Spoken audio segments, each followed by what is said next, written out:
सभी मानस प्रेमियों को हमारा प्रणाम। रामचरितमानस के 98 दोहा तक हम लोग अध्ययन कर चुके हैं। अब आगे यहाँ से बढ़ेंगे। जय श्री राम। तब मैं ना हिमवंत आनंदे, पुनि पुनि पार्वती पद बंदे। नारी पुरुष शिशु जुबा सयाने, नगर लोग सब अति हर खाने। अभी तक हम लोग देखे कि किस प्रकार से हिमवान अपने साथ सप्तर्षियों और नारद जी को लेकर के घर के अंदर गए और पत्नी मैना को तरह तरह से समझाए, उनके सभी शंकाओं का निराकरण कर बताया कि ये पार्वती साधारण नहीं है, यही जगत जननी भवानी है। और सती की कथा को भी सुनाया और हर प्रकार से विषाद को मिटाकर आगे की प्रक्रिया सुलभ बनाया और विवाह की प्रक्रिया प्रारंभ हुई। अब तुलसीदास जी कहते हैं कि मैना और हिमवंत दोनों आनंद मग्न हो गए ऋषियों की बातों को सुनकर के, और मन ही मन बार बार माता पार्वती की वंदना किए। जितने भी लोग थे, स्त्री पुरुष बालक युवा वृद्ध, सभी नगर के लोग बहुत प्रसन्न हो गए। इसके बाद जल्द ही ये खबर चारों तरफ नगर में फैल गई और शुभ संकेत हुआ। सभी के विषाद समाप्त हो गए। लगे होन पर मंगल गाना, लगे होन पुर मंगल गाना। सजे सबहि हाटक घट नाना, भांति अनेक भई जेव नारा। सूप शास्त्र जस कछु व्यवहारा। चारों तरफ नगर भर में मंगल गान होने लगे। सब लोग तरह तरह के सोने का कलश सजा दिए और जो पाक शास्त्र का विज्ञान है, खान पान को बड़े ही रोचक ढंग से, जिसको पाक शास्त्र को सूप शास्त्र कहा गया है। आजकल लोग सूप पीते हैं, ये सूप शास्त्र है। तो पाक शास्त्र में जितने भी तौर तरीके का वर्णन है, अच्छे अच्छे व्यंजन बनाने के, सभी कुछ व्यवहार कुशल रसोइयों ने उसका निर्माण किया, बनाया बारातियों के स्वागत के लिए। सोजेव नारे की जाई बखानी, बसहि भवन जेहि मातु भवानी। सादर बोले सकल बराती, विष्णु बिरंचे देव सब जाति। कहते हैं कि जिस घर में साक्षात माता पार्वती रहती हों, भवानी का आवास हो, उस घर में ज्योनार का सामान, ज्योनार का मतलब भोजन सामग्री, भोज्य सामग्री, तरह तरह के पकवान का वर्णन करने में कौन समर्थ हो सकता है। ये कैसे वर्णन किया जाए, एक से बढ़कर एक भोज्य सामग्री हैं। हिमाचल सभी बारातियों को बड़े ही आदर के साथ आग्रह किए, बोले और विष्णु, ब्रह्मा और जितने भी प्रकार के देवी देवता वहाँ मौजूद थे, सबको बुलवा भेजा। सभी आए,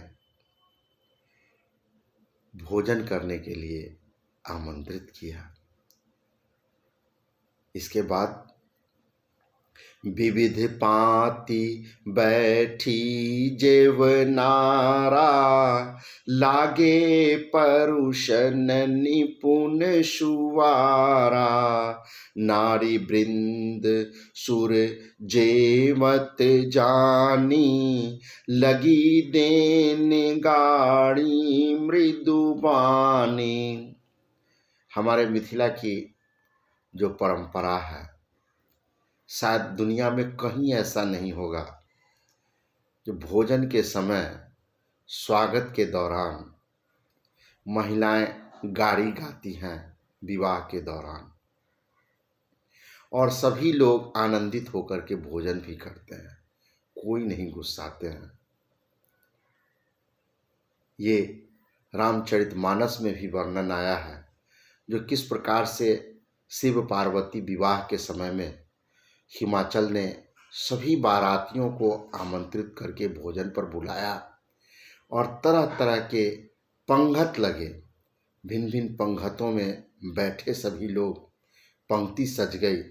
उसके बाद जो ट्रेंड रसोइये थे, वो सभी लोग चतुर रसोइये भोजन को परोसने लगे, और सभी देवता गण भोजन कर रहे हैं, और नारियों का, महिलाओं का जो मंडली सब है, महिलाओं का जो ग्रुप है, सजी धजी महिलाएं जो है, जब देखी कि देवताएं भोजन कर रहे हैं, तो मधुर स्वर में, सुकोमल आवाज में वो गाड़ी देने लगी, गालियां देने लगी।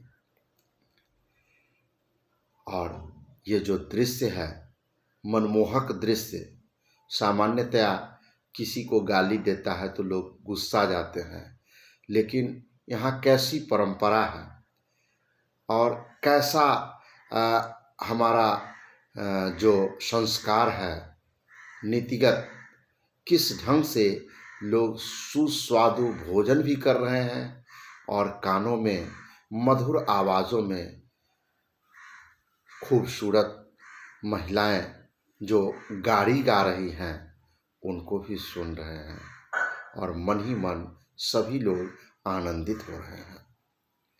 इस अवसर पर तुलसीदास जी ने इसको बड़ा ही अच्छा स्वर में, छंद के रूप में लिखा है। आइए इसका आनंद लें।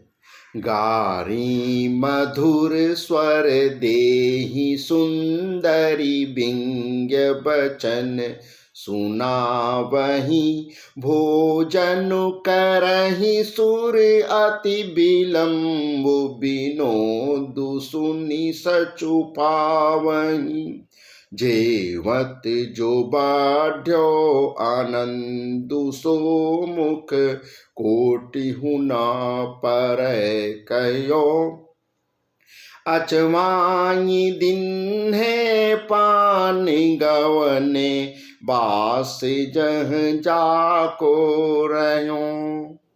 कहते हैं कि जब सुंदर महिलाएं मीठे मीठे स्वर में, जो कानों को सुखद एहसास दिलाने वाली है, मन को आनंदित करने वाली है, गालियां गा रही है, और उन गालियों में व्यंग्यवान कटाक्ष करते हुए, तीखे नुकीले बाण की तरह हृदय को बींधते हुए जो कह रही है, इस सब को सुन करके सभी लोग आनंद विभोर हैं, और देवतागण भोजन कर रहे हैं, और इन का रसास्वादन छूट न जाए, इनको सुनते हुए सुख का जो अनुभव हो रहा है, उस सुख के अनुभव को और आनंदित रूप से लेने के लिए खाना खाने में विलंब कर रहे हैं, धीरे धीरे भोजन कर रहे हैं और सभी आनंद मग्न हैं। भोजन के समय में जिस प्रकार से आनंद बढ़ा, ये एक मुंह को तो छोड़िए, करोड़ों मुंहों से भी वर्णन नहीं किया जा सकता है। जब भोजन सभी लोग कर चुके तो उनको बढ़िया से हाथ मुंह धुलवा करके, कुल्ला करा करके, फिर तौलिया दे करके हाथ मुंह पोंछ करके फिर उन्हें पान खिलाया गया। इतना शानदार स्वागत, मिथिला की ये परंपरा। फिर सब लोग जहाँ जो ठहरे हुए थे, भोजन के उपरांत सभी अपने अपने स्थान पर जनवासे पर चले गए। ऐसा ही हमारे यहाँ भी शादी विवाह इसी ढंग से होता है। अब तो भाग दौड़ की जिंदगी में ये सब परंपरा धीरे धीरे छूटता चला जा रहा है। हम देख रहे हैं कि होटलों में विवाह हो रहे हैं, लोग अपने घरों को छोड़ करके कन्या पक्ष वर पक्ष सभी एक तीसरे स्थान पर जा कर के इस रस्म की अदायगी करते हैं। और उसमें भी भोजन का जो परंपरा अब जो चल रहा है, जिसको पाश्चात्य संस्कृति का अंधा अनुकरण कहेंगे, बुफे सिस्टम। लोग थाली लेके कतार में खड़े होते हैं, सभी जिसको जो पसंद होता है लेता है, खाते हैं। कोई पूछने वाला भी नहीं होता है कि आप थोड़ा और लीजिए, आप खाए कि नहीं खाए, कि आप बिना खाए लौट रहे हैं। किसी को कोई ये नहीं, अपना मन मर्जी से लोग खाते पीते हैं और चले आते हैं। लेकिन सचमुच में आज भी गाँवों में जो ये परंपरा जिंदा है, जो बारातियों का स्वागत इस ढंग से होता था, जो विलुप्त होते जा रहा है, उसके यादों को याद करके आनंदित होंगे। आज सिर्फ यादें रह गई हैं। आज भागदौड़ की जिंदगी में सामान्यतया जो भोजन लोग करते हैं, धरफर में भोजन किए और अपने काम पर लगे हुए हैं, तनाव से युक्त रहते हैं, जिसके कारण देख रहे हैं जो मोटापा जैसी बीमारी बढ़ रही है। विभिन्न प्रकार के रोगों के जंजाल में लोग फंसते चले जा रहे हैं। यहाँ इस छंद के माध्यम से दिखाया गया कि किस प्रकार से देवतागण भोजन धीरे धीरे कर रहे हैं, आनंद से विभोर होकर के कर रहे हैं। क्या ऐसा संभव हम लोगों के परिवारों में, हम लोगों की संस्कृति के अनुकूल नहीं है कि भोजन धीरे धीरे किया जाए? आज विभिन्न चैनलों पर देख रहे हैं कि तरह तरह से बताया जा रहा है कि भोजन को चबा चबा करके अधिक देर तक करें, ताकि मुंह का जो लार है वो भोजन के साथ मिक्सअप होकर के पाचन सिस्टम के पास पहुँचे और उससे पर्याप्त पोषण मिले, ताकि हम लोग इस ओबेसिटी, मोटापा, ब्लड प्रेशर, शुगर, ये जो लाइफ स्टाइल डिजीज है, जीवन शैली संबंधित बीमारी है, इससे बच सकें। ये बताया जा रहा है। काश हम लोग इस परंपरा को अपनाते। ये संकेत है। आगे कहते हैं कि बहुड़ी मुनिन हिमवंत कहूँ, लगन सुनाई आय। समय बिलो की विवाह कर, पठय देव बोलाई। फिर सभी जो जनवासे पर चले गए भोजन के बाद, उसके बाद मुनिगण लौट के आए और हिमवान को फिर लग्न पत्रिका सुनाए, शुभ मुहूर्त को बतलाए और विवाह का समय देख करके सभी देवताओं को बुलावा भेजा। कहाँ आने के लिए? मरवा पर आने के लिए, जहाँ विवाह की परंपरा, विवाह का जो रस्म है वो पूरा किया जाएगा और सभी लोग इसके साक्षी बनेंगे, सभी देखेंगे। कैसे हिमवान गए? बोली सकल सुर सादर लिन्हे, सबहि जथोचित आसन दिन्हे, वेदी वेद विधान संवारी, सुभग सुमंगल गावही नारी। जितने भी देवतागण थे सबको बड़े ही आदर सत्कार के साथ हिमवान अपने सहयोगियों के साथ जाकर बुला करके आंगन में ले आए और सबको जो उचित आसन था सबको उचित आसन दिए। इसके बाद वेद की रीति से, वेद में जो रीति बताया गया है उस ढंग से वेदी सजाई गई और जो स्त्रियां सब थी, महिलाओं का जो मंडली था, वो सभी एक से एक सुंदर श्रेष्ठ विवाह का गीत, मंगल गीत गाने लगे। चारों तरफ मंगल ही मंगल वातावरण बन गया। सिंहासनु अति दिव्य सुहावा, जाई न बरनी बिरंची बनावा, बैठे शिव विप्रन्न सिरुनाई, हृदय सुमिरी निज प्रभु रघुराई। कहते हैं वेदिका पर, जहाँ वेदी सजाया गया था, वहाँ पर एक बड़ा ही सुंदर सा दिव्य सिंहासन रखा गया। उसकी सुंदरता का वर्णन करना संभव नहीं। तुलसीदास जी कहते हैं इसके लिए शब्द ही नहीं है, अवर्णनीय उस सिंहासन का स्वरूप था। क्योंकि उसका जो निर्माण किया गया था ब्रह्मा जी ने खुद अपने कर कमलों के द्वारा किया था। सभी ब्राह्मणों को पृथ्वी का देवता कहा गया।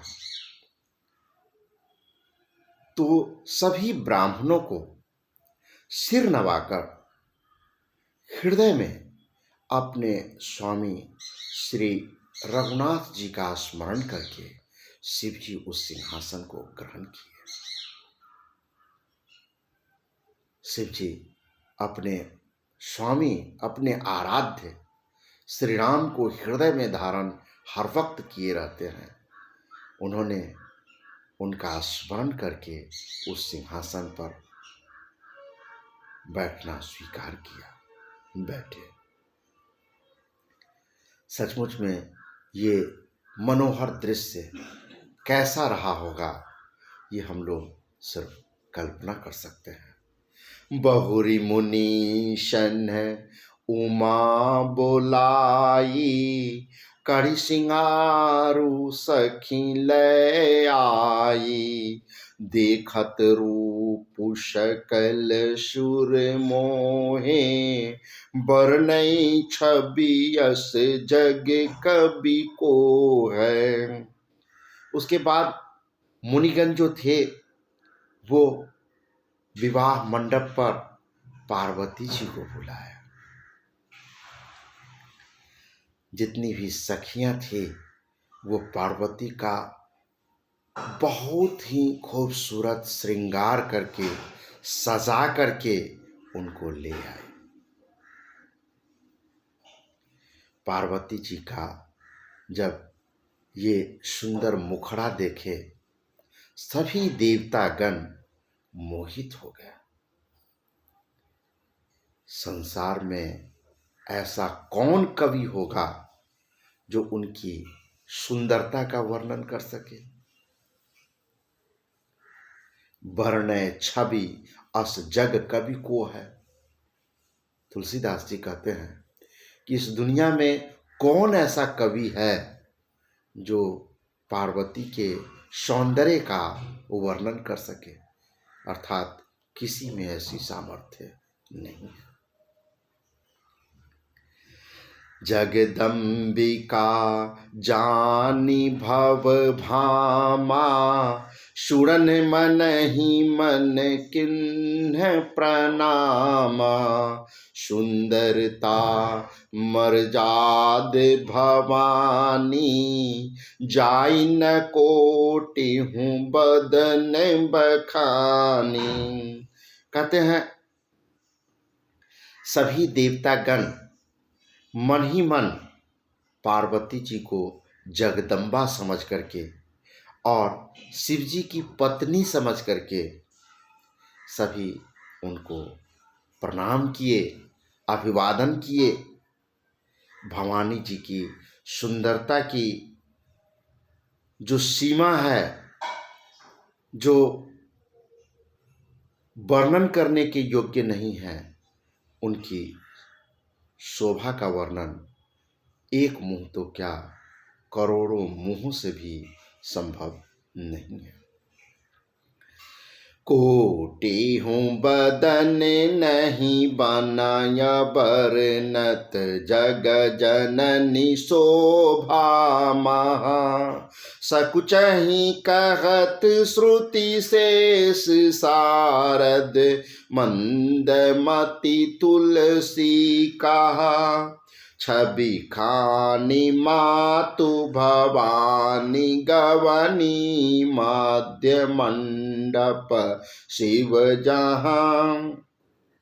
अवलोकि सकहि न सकुच पति पद, कमल मनु मधु करुता। कहते हैं कि जगत जननी पार्वती जी की जो महान शोभा है, सुंदरता है, सौंदर्य है, उसका करोड़ों मुंहों से भी वर्णन नहीं किया जा सकता। वेद शेष जी और सरस्वती जी तक भी सकुचा जाती है उनका वर्णन करने में। तो ये तुलसी किस गिनती में है? तुलसी का ऐसा सामर्थ्य कहाँ जो इसका वर्णन कर सके। सुंदरता और शोभा की खान। माता भवानी मंडप के बीच में जहां शिवजी थे वहां गई।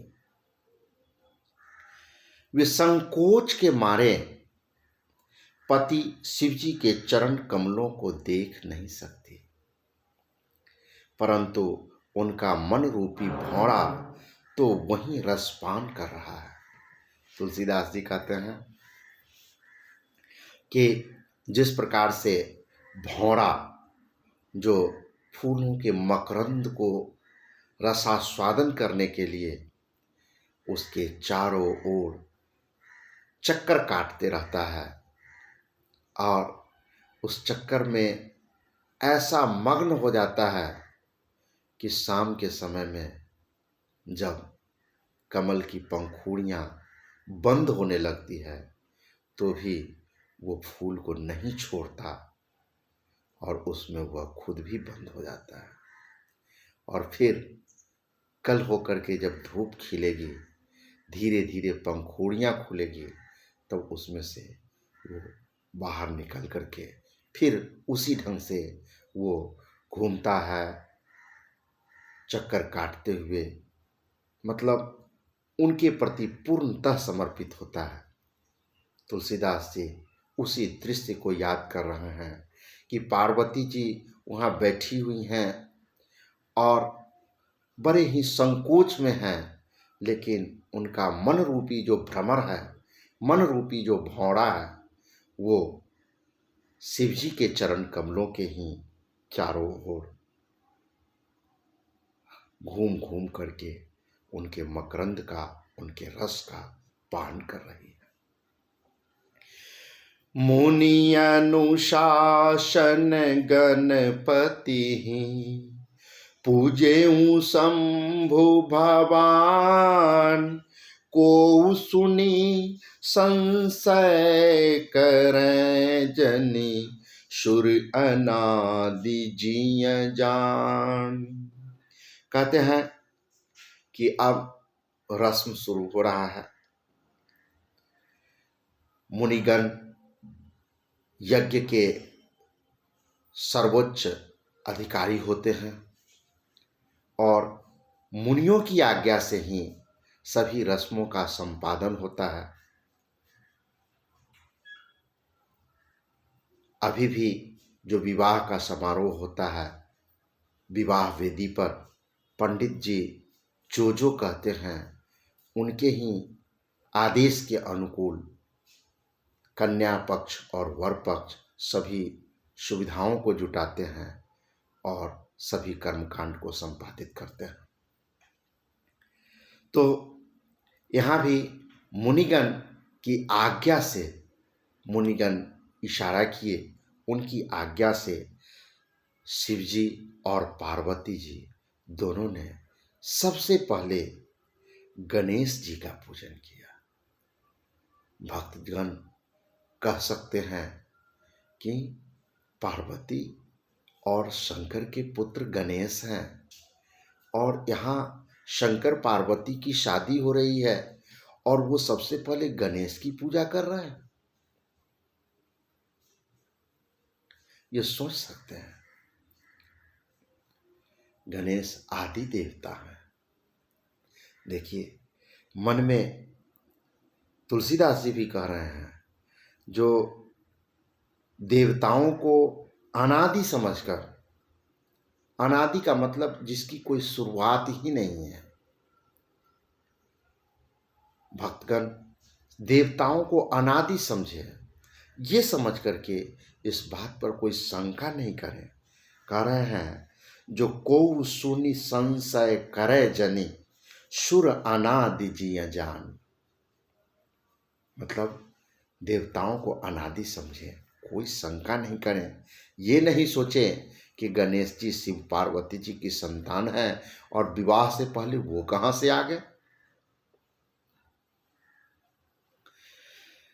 जैसी विवाह कै विधि श्रुति गाई, महामुनिन सो सब करवाई, गहि गिरी से कुश कन्या पानी, भवहि समर पींजानी भवानी।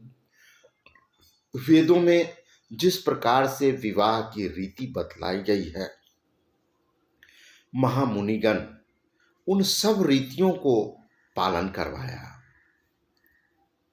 इसके बाद पर्वतराज हिमाचल अपने हाथ में कुश लेकर और कन्या का हाथ पकड़कर उन्हें भवानी शिवजी को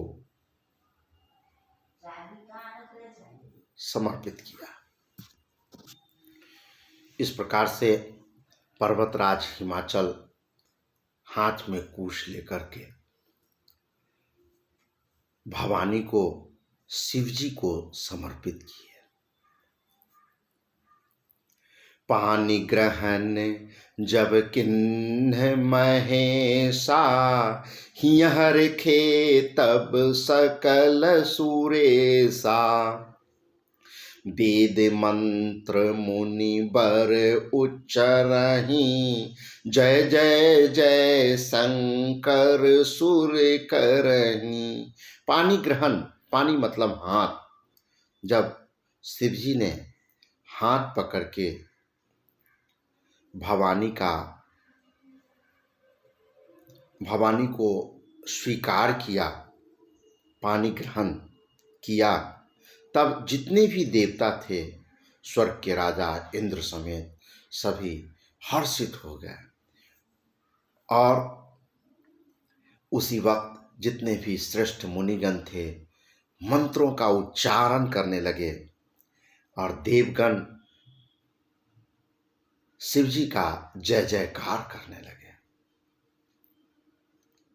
बाजहि बाजन विविध विधाना, सुमन वृष्टि नभ भय विधि नाना, हर गिरिजा कर भयउ विबाहु, सकल भुवन भरी राहु छाहु।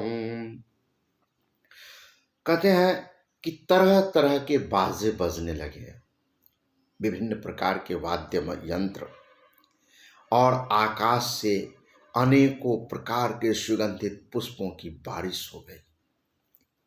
शिव पार्वती जी का विवाह संपन्न हो गया। सारे ब्रह्मांड में आनंद से भर गया, खुशी चारों तरफ फैल गई। दासी दास तुरग रथ नाना, दासी दास तुरग रथ नागा, धेनु बसन मणि वस्तु विभागा, अन्न कनक भाजन भरी जाना, दाइज जिन्ह न जाई बखाना। उसके बाद दहेज। आज दहेज का जो विकृत स्वरूप हम लोग देख रहे हैं, सभी लोग समझ सकते हैं कि ये विकृति कहाँ से आई। उस समय में हिमाचल ने सभी को दहेज दिया, जिसका वर्णन नहीं हो सकता है। और दहेज किसको मिला?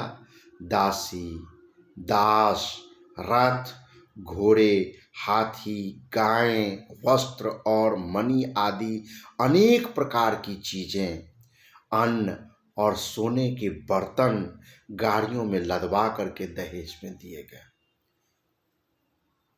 कितने प्रकार का कहना मुश्किल है। दासी दास तुरग रथ नागा, धेनु बसन मणि वस्तु विभागा, अन्न कनक भासन भरी जाना, दाइज दिन न जाई बखाना। कहते हैं कि कन्या का जब विवाह होता है तो कन्या तो माता पिता के हृदय का टुकड़ा होता है, और जब उस टुकड़ा का बिलगाव होता है तो एक नए परिवार का सृजन होता है। इस बिलगाव में माता पिता जितनी उनकी सामर्थ्य है उस सामर्थ्य से कहीं अधिक ही देते हैं। लेकिन विडंबना ये है कि जो शौक से, जो अरमान से, जो श्रद्धा से माता पिता अपने कन्या को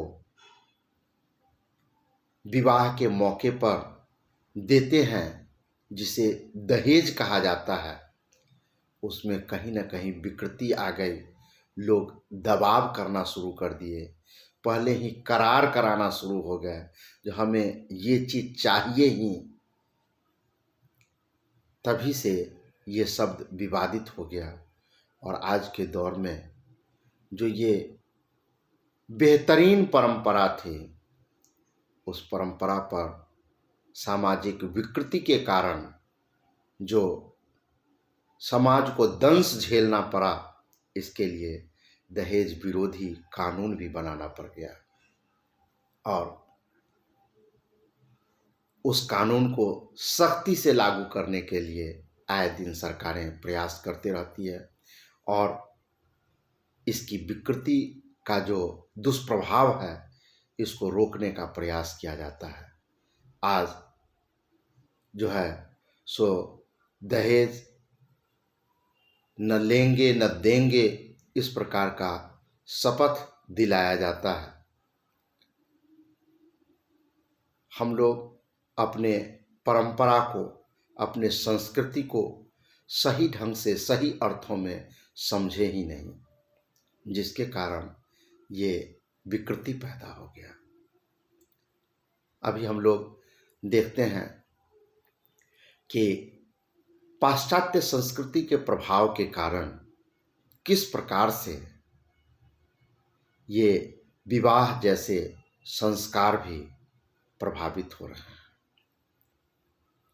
सब ऐसा लगता है फास्ट फूड की तरह हो रहा है, श्रद्धा घटता चला जा रहा है, सब में बाजारवाद हावी हो गया। कहीं सामाजिक रीति रिवाज जो हमारी विरासत है, हमारी संस्कृति है, उसको हम छोड़ते जा रहे हैं। इस विषय पर गंभीर होने की आवश्यकता है। काफ़ी तेज गति से हम लोग अपने संस्कृति, सभ्यता से अलग थलग पड़ते जा रहे हैं।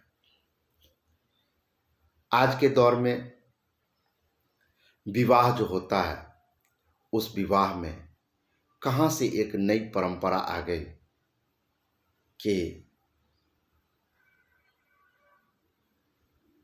स्टेज पर ही वर वधू का जयमाला कार्यक्रम रखा जाता है और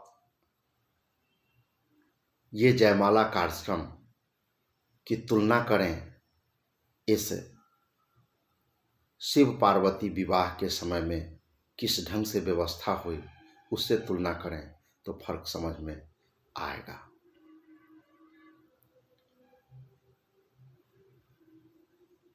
बाराती लोग जाते हैं, खाना खाए और फिर सभी लोग चले जाते हैं।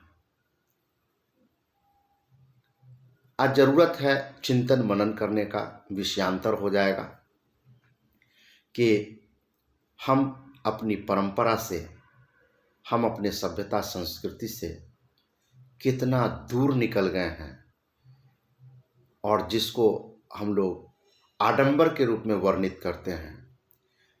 कहाँ हम देख रहे हैं कि शिव पार्वती जी का जो विवाह हुआ सो जयमाला का कार्यक्रम विवाह से पहले हुआ? नहीं। विवाह वेदी पर जब भवानी का हाथ शिवजी के हाथ में सौंपा गया और शिवजी ने जब इसे स्वीकार किया, इसके बाद फूलों की वर्षा हो रही है और चारों तरफ मंगलगान हो रहे हैं। लेकिन विवाह के जो कर्मकांड हैं, आज के दौर में उस कर्मकांड से किसी को कोई लेना देना नहीं। वो जयमाला के कार्यक्रम को बीच में डाल दिया गया। खैर, इस विषय को हम सब गंभीरता से सोचने के लिए यहीं छोड़ते हैं, आगे बढ़ते हैं कि क्या हुआ जब सब प्रकार से दहेज दे करके उसके बाद पिता हिमाचल हाथ जोड़कर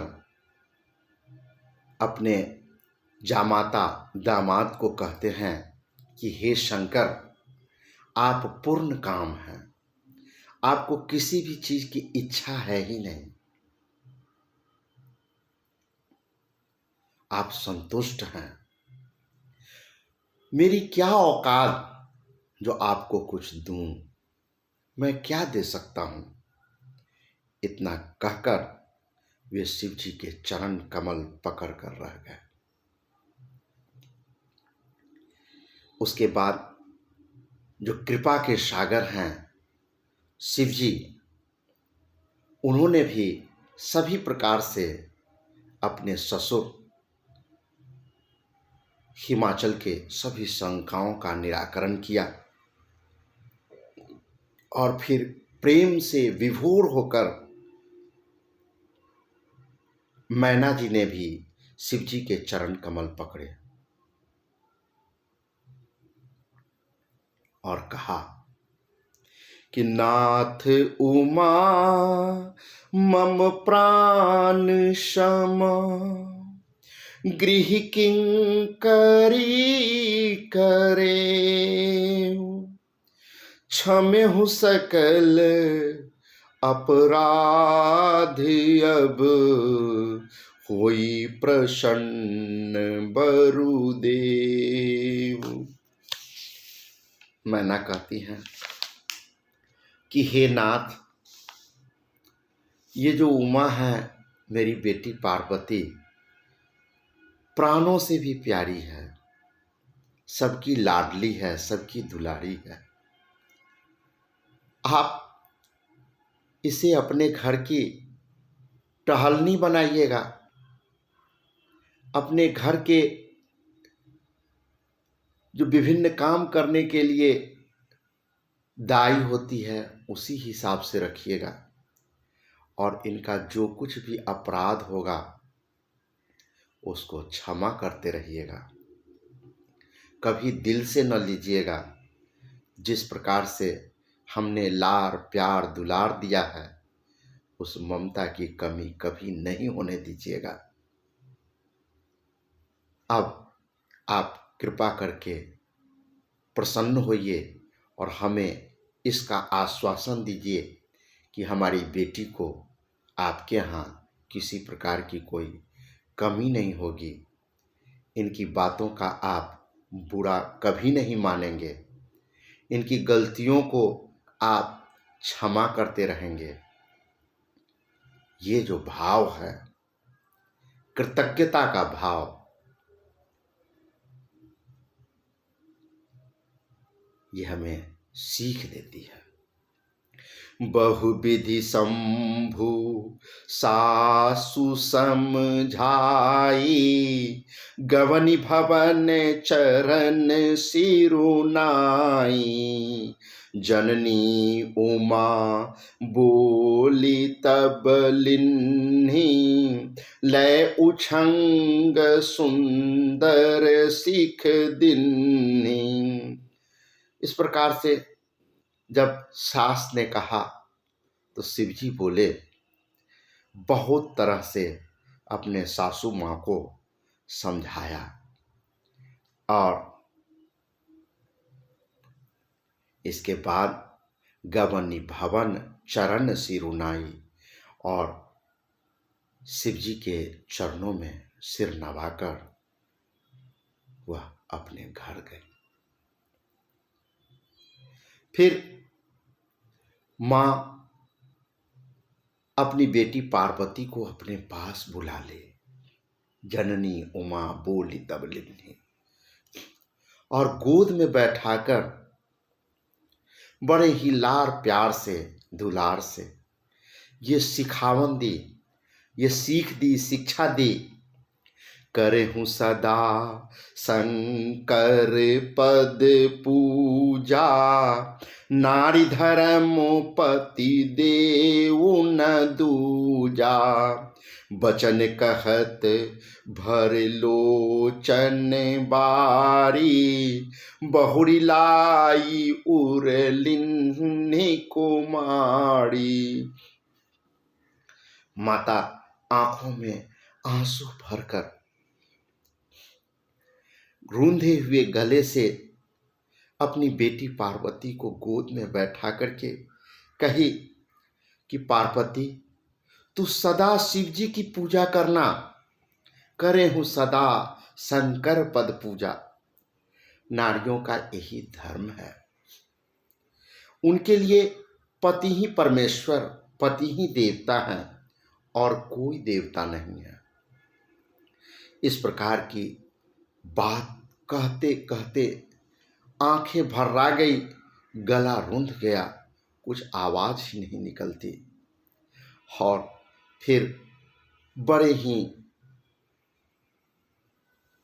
हृदय से उन्होंने अपनी बेटी को सीने से लगा लिया, छोड़ने का दिल नहीं करता। कत विधि सृजी नारी जग माही, पराधीन सपने हूँ सुख नाही, भय अति प्रेम बिकल महतारी, धीरज किन्ह कुसमय विचारी। फिर मन में बड़ा ही भावुक होकर के बोली कि हे विधाता, हे भगवान, आप जगत में स्त्री जाति को पैदा ही क्यों करते हैं?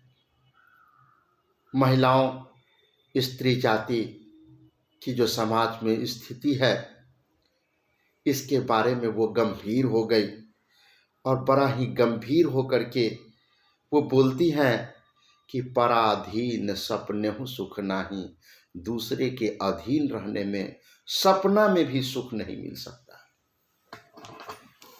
ये कह रही हैं। इस प्रकार से कहते कहते फिर भावुक हो गई, विकल हो गई, और उसके बाद ये जो है सो अफसोस करने का उचित अवसर नहीं है। जैसे ही उन्हें इस बात का एहसास हुआ तो उन्होंने अपने आप को धीरज धराया, अपने आप को कंट्रोल किया कि अभी तो कन्या को विदा करना है। इस प्रकार की जो गंभीर बातें उचित नहीं है इस अवसर पर, लेकिन बड़ा ही उचित बात उन्होंने कही। तुलसीदास जी ने कहा, मैना के श्रीमुख से पार्वती को संबोधित करते हुए, मन का जो एहसास है, मैना के जो मन की जो अंतर्दशा थी, उस अंतर्दशा के आवाज को इन्होंने शब्द दिया, पराधीन सपनेहु सुख नाही। पुनि पुनि मिलती परति गही चरना, परम प्रेम कछु जाई न बरना, सब नारिन मिली भेटी भवानी, जाई जननी उर पुनि लपटानी। मैना बार बार मिलती है और पार्वती के चरणों को पकड़कर गिर जाती है। बड़ा ही प्रेम है जिसका वर्णन करना संभव नहीं दिखता। भवानी इस प्रकार से उस समय जितनी भी स्त्रियां थी सबसे भेंट करते हुए, सबसे गला मिलते हुए, फिर माता के हृदय से एक बार फिर जाकर के लिपट गई। ये कहना नहीं होगा, ये विदाई का समारोह है, विदाई के समय की जो स्थिति है इसको दर्शा रहा है। जननी ही बहुड़ी मिली चली, उचित आशीष सब काहूं दई, फिरी फिरी बिलोह कति मातु तन, तब सखी लय शिव पहि गई, जाचक सकल संतोषी, शंकरु उमा सहित भवन चले, सब अमर हर से सुमन बरसी, निशान नभ बाजे भले, चले संग हिमवंतु तब, पहुँचावने अति हेतु, विविध भांति परितोषु करुई, विदा किन्ह वृष केतु। कहते हैं कि पार्वती जी माता से मिली और अपने पति के साथ ससुराल के लिए चली। जितने भी लोग वहाँ थे विदाई के वक्त में, सभी कोई न कोई आशीर्वाद स्वरूप उपहार दिए, आशीर्वाद दिए। लेकिन पार्वती जी के कदम आगे बढ़ रहे थे और घूम घूम कर वह पीछे ही देख रही थी। आखिर मायका, जहाँ इन्होंने बचपन जिया, माता की गोद, सभी के चेहरे छोटे बड़े सबको देख करके वो भाव विफल हो जाती है। उनका स्वरूप छोड़ते हुए नहीं बन रहा है। इसके बाद सखियां सब शिवजी के पास उनको ले गए। महादेव जी सब याचकों को संतुष्ट कर, जितने भी याचक हैं यज्ञ के मौके पर, सबको संतुष्ट कर पार्वती के साथ घर कैलाश चले।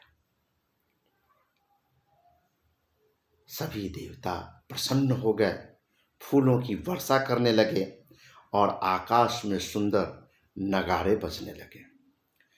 इस प्रकार से हिमवान अत्यंत प्रेम से शिवजी को पहुंचाने के लिए साथ चले। वृषकेतु ने, शिवजी ने उन्हें भांति भांति से समझाकर उनको वापस लौटाया, उनको विदा किया। तुरत भवन आए गिरिराई, सकल शैल सर लिए बोलाई। आदर दान विनय बहुमाना, सब कर विदा किन्ह हिमवाना। पर्वतराज हिमाचल तुरंत घर आए। घर सूना सूना लग रहा है। उन्होंने तुरंत जितने भी पर्वत राज और सरोवर, नदियाँ, सभी इस विवाह समारोह में आमंत्रित अतिथि के रूप में सम्मिलित होने के लिए, उनके सगे संबंधी के रूप में आए हुए थे, सभी को बुलाया और उनको पर्याप्त आदर, दान, सम्मान के साथ विनती करते हुए उनकी विदाई की। जब ही शंभु कैलाश ही आए, सुर सब निज निज लोक सिधाए। जगत मातु पितु शंभु भवानी, तिहि सिंगारु न कहूँ बखानी। अब शिवजी जब कैलाश जी पहुंच गए, अपने घर पहुंच गए, तो जितने भी देवतागण थे वो सभी अपने अपने धाम को वापस लौटे। तुलसीदास जी कहते हैं, पार्वती जी और शिव जी जगत के माता पिता हैं, इसलिए उनके श्रृंगार का वर्णन नहीं किया जा सकता। यहाँ उन्होंने श्रृंगार रस का वर्णन करने से अपने हाथ खींचे और स्पष्ट कहा कि वो सबके माता पिता हैं और माता पिता के श्रृंगार रस का वर्णन करना किसी के सामर्थ्य की बात नहीं है, तो तुलसीदास कैसे कर सकता है। ये इन्होंने कहा, जगत मातु पितु शंभु भवानी, तेहि सिंगारु न कहूँ बखानी। करहि विविध विधि भोग विलासा, गणन समेत बसहि कैलासा। हर गिरिजा बिहार नित नयाऊँ, यही विधि विपुल काल चली गया हूँ। इस प्रकार से शिव और पार्वती विभिन्न प्रकार से भोग विलास करते हुए अपने गणों के साथ कैलाश पर्वत पर अपना जीवन गुजारने लगे, रहने लगे। वे नित्य नए विहार करते थे और इस प्रकार से बहुत समय बीत गया। तब जन्मे खट बदन कुमारा, तारकु असुरूप समर जेहि मारा। आगम निगम प्रसिद्ध पुराना, खनमुख जन्मु सकल जग जाना। तब जाकर के 6 मुखों वाले पुत्र स्वामी कार्तिकेय का जन्म हुआ, जिन्होंने बड़े युद्ध में जब बड़ा हुआ तो तारकासुर को मारा, उसका वध किया। वेद शास्त्र पुराणों में स्वामी कार्तिकेय जी का जो जन्म की कथा है वो प्रसिद्ध है और तुलसीदास जी कहते हैं कि इस कथा में आगे नहीं बढ़ेंगे क्योंकि विषयांतर होगा और सारा जगत इस चीज को जानता है। आगे छंद में गायन करते हैं। जगो जान खन मुख जन्मु करमु प्रताप पुरु सारथु महा। तेहि हेतु मैं वृष के तु सुत कर चरित संक्षे पहि जा कहा। यह उमा शंभु विबाहु जे नर नारी कहीं जे गावहीं। कल्याण काज विवाह मंगल सर्वदा सुख पावहीं। कहते हैं कि खडानन स्वामी कार्तिकेय जी का जन्म, कर्म, प्रताप और महान पुरुषार्थ के बारे में सारी दुनिया जानती है। इसलिए मैंने वृषकेतु के पुत्र का स्वामी कार्तिकेय जी का जो चरित्र है इसका बड़ा ही संक्षेप में वर्णन किए हैं। शिव पार्वती जी के विवाह की इस कथा को जो स्त्री पुरुष कहेंगे और गाएंगे, तुलसीदास जी कहते हैं कि वे कल्याण के कार्यों और विवाह आदि मंगलों में सदा सुखी रहेंगे। चरित सिंधु गिरिजा रमन, वेद न पावहीं पारु। बरनैं तुलसी दासु किमी, अतिमति मंद गंवारु। कहते हैं कि गिरजापति महादेव का चरित्र जो है वो समुद्र की तरह अनंत है, अपार है, जिसका वर्णन वेद भी नहीं कर पाता है। इसलिए हम किस गली में हैं, ये तुलसी किस खेत की मूली है, तब ये जो अत्यंत मंद बुद्धि है वो गंवार मंद बुद्धि का तुलसीदास स्वयं अपने आप को कह रहे हैं, इस चरित्र का वर्णन कैसे कर सकता है। कितनी बड़ी कृतज्ञता तुलसीदास जी कह रहे हैं। आज 103 दोहा तक हम लोग भावार्थ सह गायन किए। आज इतना ही, शेष अगली कड़ी में हम लोग सुनेंगे। तब तक जय श्री राम, जय हिंद, जय भारत।